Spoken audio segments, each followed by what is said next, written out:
Voilà, avouez que vous êtes épatant, monsieur le ministre, à la fois homme de chiffres et de lettres. On se connaît bien depuis quelque temps, et depuis 5 ans, vous parvenez à jongler avec les statistiques et les mots, entre la calculette et la plume.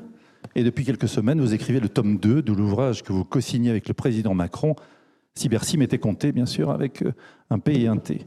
Ou comment transformer la France pour en faire un leader sur l'échiquier mondial. Voilà un bien beau sujet. Merci d'être avec nous. Vous êtes en compagnie de Philippe Mabille. Je vous demande d'applaudir et de remercier monsieur Bruno Le Maire. Merci. Merci Frédéric. Monsieur le ministre, asseyez-vous à ma droite.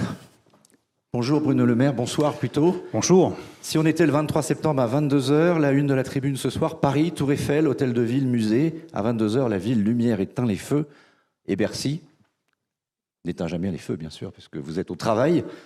Bercy fait très attention à sa consommation énergétique. Alors je vous rassure, on ne va pas éteindre tous les spots, mais vous verrez en sortant, normalement il devrait faire nuit, que nous faisons très attention à notre consommation énergétique. Alors, et que nous la diminuons. On a 15 minutes, ce qui est court. Merci d'être avec nous pour ouvrir comme chaque année.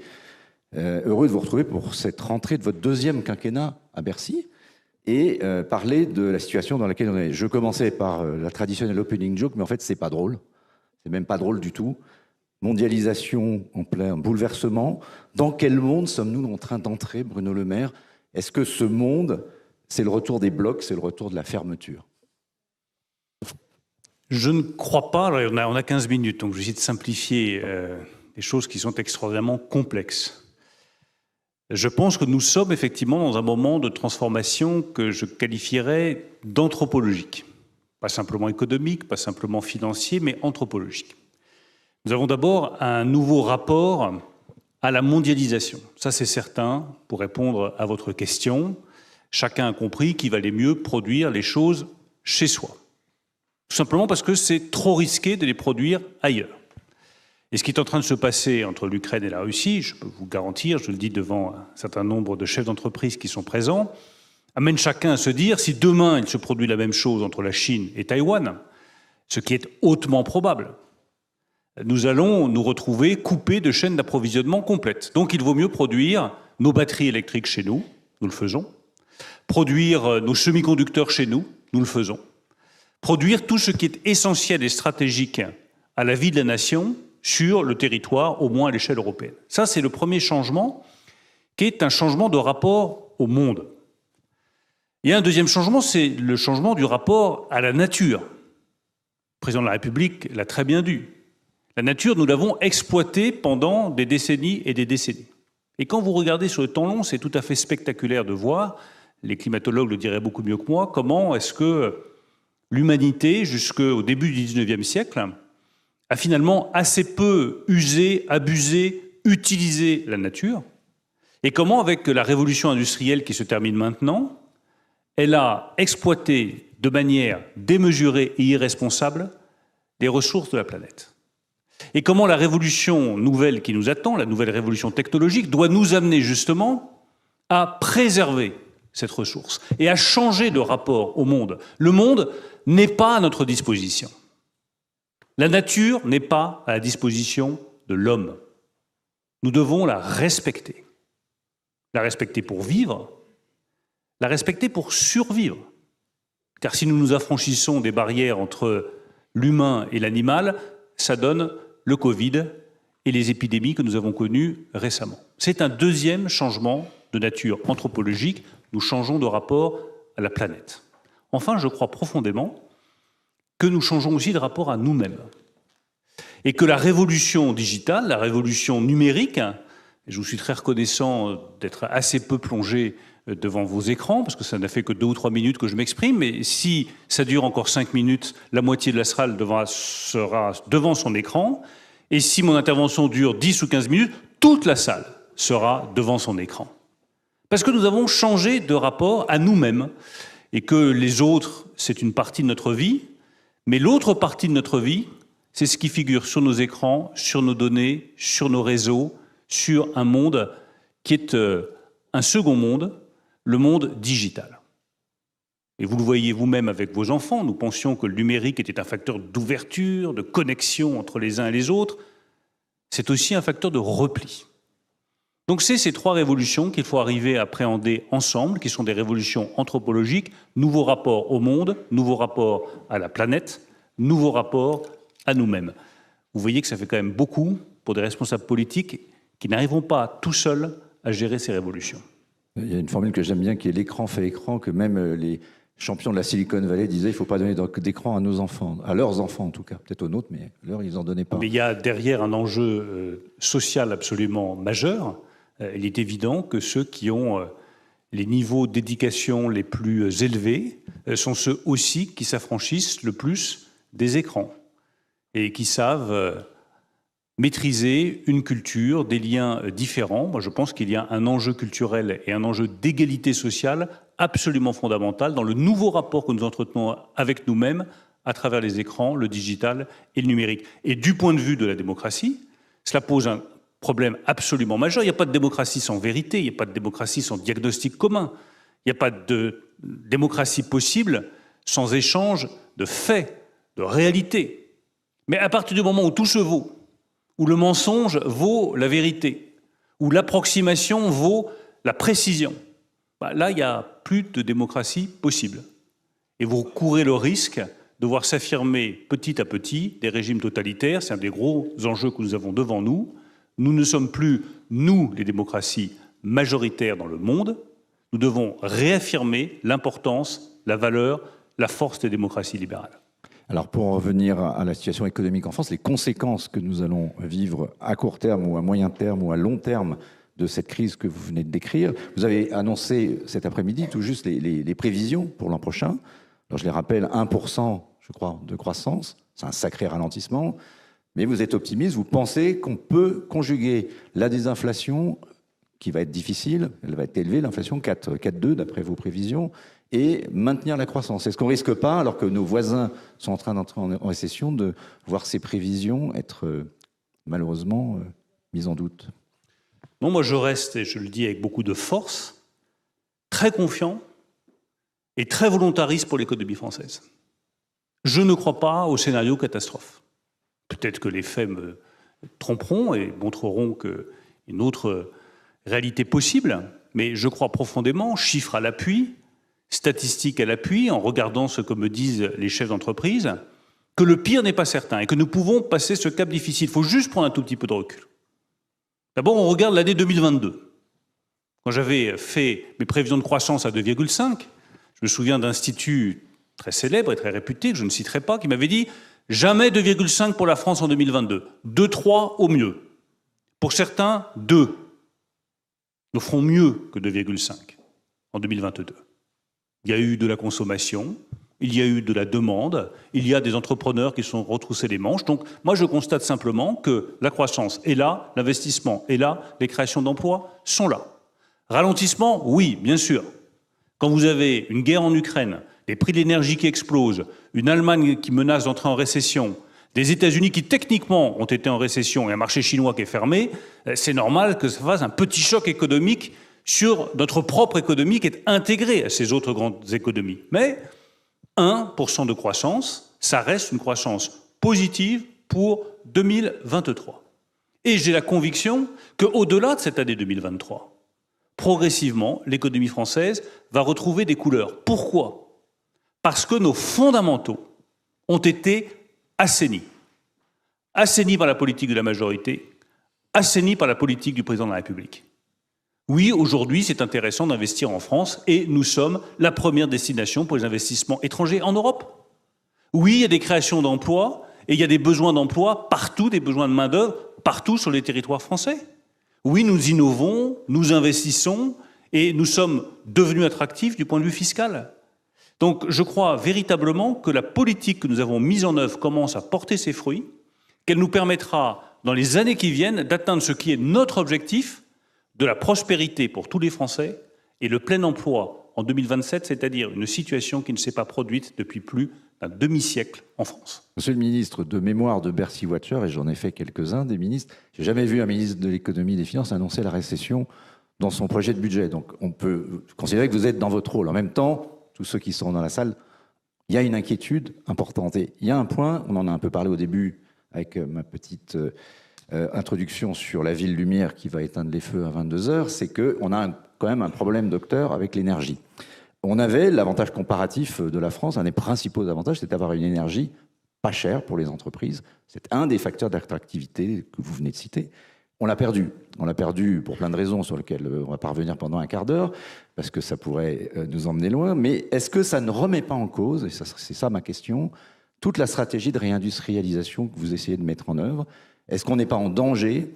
J'ai vu des études alors, qui sont encore pas forcément toutes rendues publiques, mais beaucoup de gens du monde patronal, de ces PME, etc., disent qu'il y a des entreprises, des PME qui vont mettre la clé sur la porte peut-être cet hiver.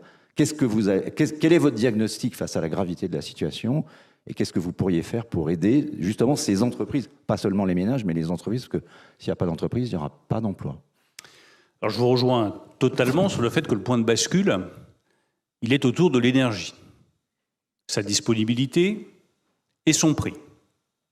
C'est ça qui va faire le point de bascule entre une croissance qui va résister, ce que je crois, et une croissance qui pourrait s'effondrer parce que tout d'un coup, il n'y aurait plus d'énergie ou alors à des prix stratosphériques, donc inatteignables pour les entreprises.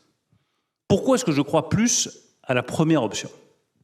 D'abord parce que je pense que nous allons tous être responsables et que la meilleure façon de passer un hiver dans les meilleures conditions, c'est de faire preuve de sobriété énergétique, c'est-à-dire, pour le traduire en bon français, réduire tous, tout de suite, notre consommation d'énergie. Et je rassemblerai ici, à Bercy, tous les chefs d'entreprise, des plus grandes entreprises françaises, d'ici quelques semaines, avec les responsables de la production énergétique française, pour que nous nous mettions tous d'accord, dès qu'il y aura un signal d'alerte sur le fait qu'il y a une pointe de consommation, et qu'il faut que nous ralentissions dans 2 jours, dans 3 jours, notre consommation d'énergie pour que nous puissions passer collectivement ce pic de consommation dans les meilleures conditions, sans que la croissance ait à en souffrir, donc la prospérité, donc l'emploi, que chacun réduise sa consommation. C'est quelque chose de radicalement nouveau, auquel nous ne sommes pas habitués, mais qui va nous aider à passer ce cap de l'hiver prochain. Je ne sais pas s'il sera rigoureux, je ne sais pas s'il sera doux, je sais simplement que la première des réponses, elle a été rappelée par le président de la République, par la première ministre, c'est la sobriété. Et très concrètement, ça veut dire au bon moment, quand on sait qu'il va faire très froid, que la disponibilité électrique est moindre, qu'on anticipe la réduction de notre consommation. La deuxième chose, c'est éviter que les prix explosent. Déjà, on a pris un certain nombre de décisions qui sont fortes. Regardez la décision qui a été prise par le Conseil européen de l'énergie, plafonner les prix pour le lendemain. Vous savez qu'aujourd'hui, sans rentrer dans la technique, les marchés peuvent faire exploser la demande pour le lendemain. Le petit kilowattheure dont vous avez besoin, il peut atteindre un coût marginal exorbitant qui se chiffre en milliers d'euros le mégawattheure. Là, nous l'avons plafonné. Signal prix très puissant. Quand nous disons que nous allons faire des achats en commun sur le gaz, signal prix très puissant. Quand nous disons que nous sommes prêts à plafonner le prix du gaz, signal prix très puissant. Donc j'ai la conviction qu'avec toutes ces décisions européennes, nous allons avoir des prix énergétiques qui vont être moins délirants, moins spéculatifs que ce que nous avons connu précédemment. Enfin, troisième condition pour passer cet hiver correctement, c'est évidemment qu'on produise plus. Et notamment que nos réacteurs nucléaires qui sont aujourd'hui à l'arrêt, soit pour maintenance, soit pour des questions de corrosion sous contrainte que vous connaissez tous, redémarrent le plus vite possible. Nous y travaillons chaque jour en veillant à ce qu'effectivement les choses avancent et que la production d'électricité nucléaire retrouve le niveau que, de vous à moi, elle n'aurait jamais dû quitter. Donc avec tout cela, parce que nous ne restons pas les bras croisés, que nous sommes totalement mobilisés collectivement, comme nation, comme peuple, comme entrepreneurs, je pense très sincèrement que nous pouvons passer l'hiver prochain sans que ça se solde par une catastrophe énergétique. Alors, si je projette la question au-delà de l'hiver prochain, le très court terme, il faut effectivement, je crois que vous m'aviez dit, il faut déjà passer Noël. Bon, passons Noël, avec de la lumière si possible. Est-ce qu'à plus moyen-long terme, il y a quand même matière à s'inquiéter? On va payer l'énergie beaucoup, beaucoup plus cher que certains de nos grands concurrents. Je pense notamment aux États-Unis. Est-ce qu'on ne risque pas d'avoir un choc de compétitivité majeur, négatif? Par ailleurs, avec un euro qui est faible, pourrait encore s'affaiblir face au dollar, est-ce qu'on n'est pas en train de s'appauvrir, peut-être va-t-il y avoir, il y a certains groupes qui envisagent de délocaliser à cause du prix de l'énergie, et puis des groupes peut-être européens ou français qui vont se faire racheter à très bas prix. Que fait le ministre de la Souveraineté, que vous êtes également, et ça sera ma dernière question pour vous libérer, pour affronter cette possible situation?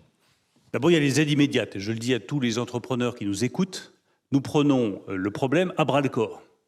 Toutes les PME qui nous écoutent et qui disent « je ne peux plus payer ma facture d'électricité et de gaz », nous avons simplifié drastiquement le mécanisme de soutien, l'accès aux 2 millions d'euros de subvention. Les critères ont été simplifiés. Vous pouvez utiliser ce mécanisme. Ça va vous aider à passer les semaines qui viennent. Même chose pour les énergo-intensifs, pour tous ceux qui ont des consommations importantes. Je le dis là aussi devant les grands chefs d'entreprise qui sont présents. Les critères sont trop compliqués. Et la Commission européenne a mis sur pied un dispositif qui ne marche pas. Je le dis aussi librement que ce que j'ai pu le dire à la Commission européenne. Et cette manie de faire toujours compliqué, toujours trop subtil, toujours trop complexe, en se disant au moins comme ça ne marchera pas et ça ne nous coûtera rien, ça n'est pas la bonne réponse à la crise énergétique actuelle. J'ai demandé la simplification. Nous obtiendrons la simplification des aides financières pour les énergo-intensifs et les électro-intensifs dans les mois qui viennent ou dans les semaines qui viennent. Sur le plus long terme, la réponse, elle tient en un seul mot, investir. Et investir plus vite, investir dans le nucléaire. On va créer 6 nouveaux EPR dans les années qui viennent. Investir dans les énergies renouvelables en simplifiant drastiquement les procédures.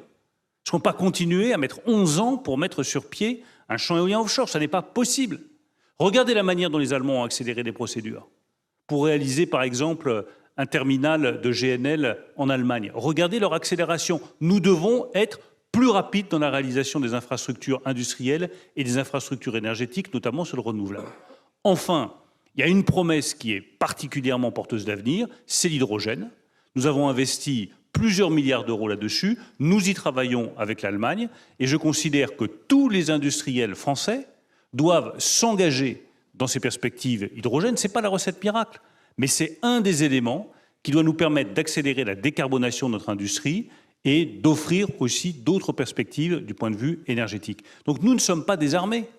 Et je considère que tous ceux qui font confiance uniquement aux énergies fossiles pour les années qui viennent seront pris de court à leur tour dans 5 ans, dans 10 ans, quand nous aurons basculé dans un autre mix énergétique. Et c'est là que l'Europe et la France peuvent jouer leurs cartes. Last question au ministre des Finances. Vous avez annoncé 3 milliards d'euros d'impôts sur les sociétés en plus en 2023 par rapport à la prévision initiale de recettes fiscales de l'impôt sur les sociétés, ce qui prouve que votre optimisme finalement rapporte. Mais ce qui prouve une chose très simple, c'est que quand vous baissez les impôts, ça rapporte. Les recettes augmentent. Ça s'appelait la courbe de l'affaire, ça. Voilà, tous ceux qui nous disaient qu'il ne faut pas baisser l'impôt sur les sociétés, ça va faire moins de recettes fiscales pour l'État. Nous avons baissé l'impôt sur les sociétés, tenu parole, à 25%, moyennant quoi les recettes ont augmenté. Au passage, ça me permet de dire à tous les chefs d'entreprise qui s'inquiètent sur la suppression des impôts de production et de la CVAE, qu'ils peuvent s'inquiéter de beaucoup de choses. Ils peuvent s'inquiéter que le ciel leur tombe sur la tête. Mais ils ne peuvent pas s'inquiéter que le ministre des Finances ne tienne pas ses paroles en matière de baisse des impôts. J'avais promis que nous baisserions, avec le président de la République, de 33,3 à 25% l'impôt sur les sociétés. Nous avons tenu parole. Nous avions promis que nous baisserions de 10 milliards d'euros les impôts de production. Nous avons tenu parole. Contre vents et marées. Donc quand je vous dis que nous supprimerons la CVAE, les 8 milliards d'euros, mais que nous ne le ferons pas en une seule fois, mais en 2, pour tenir compte des difficultés de finances publiques, vous pouvez me croire sur parole, les 8 milliards d'euros seront supprimés en 2 ans. C'est déjà beaucoup pour nos industriels. Une taxation des super profits, comme on les appelle, que vous considérez qu'ils n'existent pas, ça serait une ligne rouge pour Bruno Le Maire à Bercy? Et moi, vous savez, je ne suis pas prix Nobel d'économie. Donc je lis les prix Nobel d'économie. Et j'ai lu une interview remarquable, comme toujours, de Jean Tirole, il y a quelques jours, dans Le Point, pas tout à fait précis, qui disait exactement la même chose. C'est très compliqué de savoir ce que c'est que des super profits. Je pense qu'il dit la même chose que moi. Donc je ne sais pas très bien ce que c'est, ou alors je sais trop bien ce que c'est. Parce qu'en réalité, c'est taxer toutes les entreprises et les profits de toutes les entreprises. Et je ne pense pas que ce soit bon pour notre économie. En revanche, qu'on aille récupérer l'argent des rentes, c'est-à-dire ceux, les énergéticiens, qui font du renouvelable, à qui on a garanti pendant des années le prix de rachat de leur électricité. On leur a dit investissez dans le renouvelable. Et ne vous inquiétez pas, si le prix est trop bas, on paye. Investissez dans les panneaux solaires. Ne vous inquiétez pas, si le prix est trop bas, on paye. 0 risque. On leur a garanti le prix. Et pendant des années, l'État a payé, parce que les prix étaient bas. Maintenant que les prix explosent, que ces énergéticiens ne puissent pas disposer d'une rente, mais je serai le premier à défendre cette idée-là et le premier à l'appliquer, que les choses soient bien claires. Je ne veux pas de rente, ni taxe, mais un mécanisme de marché qui fait que dès que le prix dépasse ce qui était garanti pendant des années, les électriciens reversent l'intégralité des recettes supplémentaires à l'État qui en a bien besoin. Merci Bruno Le Maire, je crois qu'on vous a bien compris. D'une Merci façon ou à tous. d'une autre, les profits seront repris. Merci beaucoup.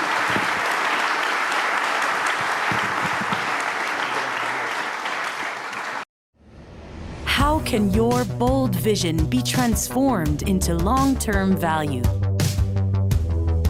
Is your technology moving fast enough to realize your ambitions? Are you reframing your future, or is the future reframing you? Realize your transformation with connected strategy, transactions, and technology. Realize your transformation with EY.